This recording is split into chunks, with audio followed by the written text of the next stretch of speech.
basically, I want to move on to orbs as well now. Yeah, Because, we're in the modern era, an awful lot of people now are capturing orbs on digital cameras. And obviously, they weren't there before on the older cameras. And, when you look at this, some of it you can pass away as dust and stuff like that, but others clearly do seem to be spirit origin or something, or some kind of energy being captured on the camera. that is true. Yeah. So, I mean, some have faces, some Okay. have like auras around them, and Yes, of course. yeah. But I mean, is it the advent of modern technology that's capturing this, or is there something else that's happening? Are we becoming more spiritual and allowing it to happen? Well, part of it, my dear friend, I have to say, isn't necessarily because of the spirituality of a human being. It can happen around dogs, cats. So it's not purely restricted to human beings.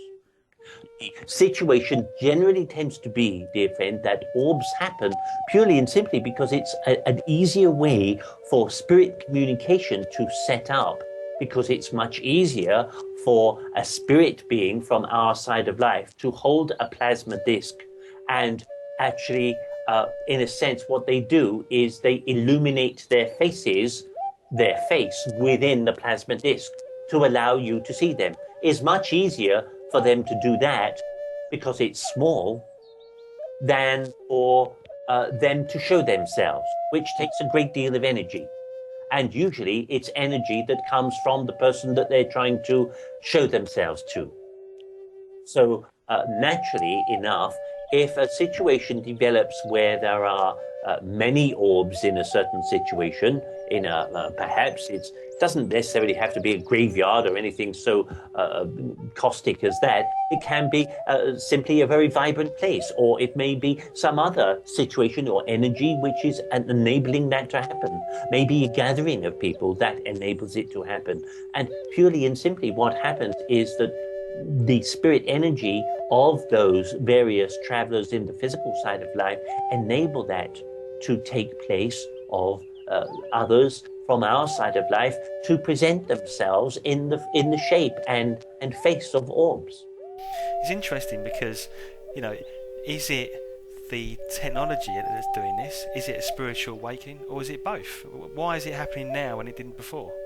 Well, as I say, in many respects, my dear friend, what you have to understand is that perhaps 50 years ago, the situation was much more different.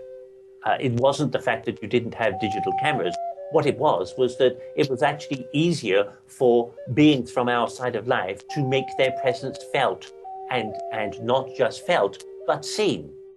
Purely and simply because there were less of the actual electromagnetic devices that you have now in your present day that were present at that time. So it meant there was less pollution in the air and beings on our side of life didn't really know how to interact with the gradual influx then of these further electrical devices and different take up of the airwaves and the different forms of fragmented thoughts that were happening at the time, and in the ensuing years simply meant that those on our side of life had to think of some other way in which to magnify themselves that was simpler.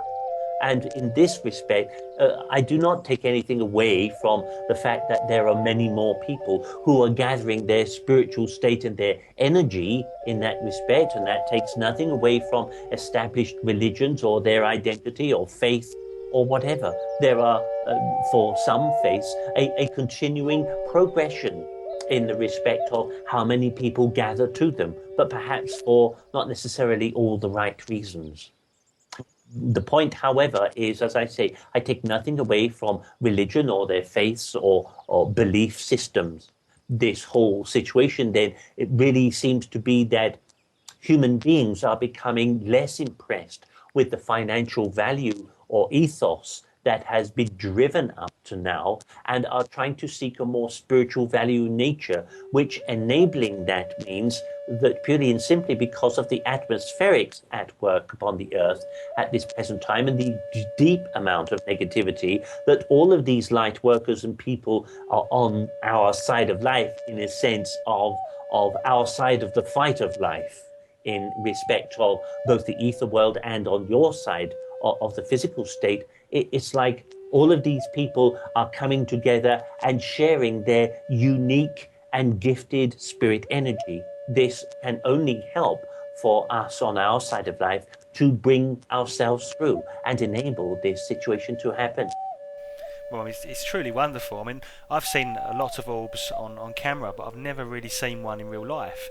But then, literally 3 weeks ago, on New Year's Eve, I saw the most wonderful orb actually appear in physical reality. Yeah. And not just me, but my wife see it too. We both see it, the same orb. And then Yes. last week, I saw an orange orb. It seems to be orange, but Yes. so I don't know why I'm starting to see them all of a sudden, but very interesting. But it's part of your gifts of spirit too, for both of you, you see? Yeah, it's great. I mean, a lot of people get comfort from orbs, and my father-in-law in particular, he takes pictures of orbs all day long. He's got thousands of pictures of orbs, Yes, and it brings great comfort to those people to know that they are actually spiritual beings in those pictures. Yes, absolutely so. That's the point, really. They are not just ancestors. They're many beings from all kinds of walks of life, sometimes beings that have not had physical life. Yeah, cool. Thank you. Okay, so basically, what I wanted to talk about now is we touched on near-death experience.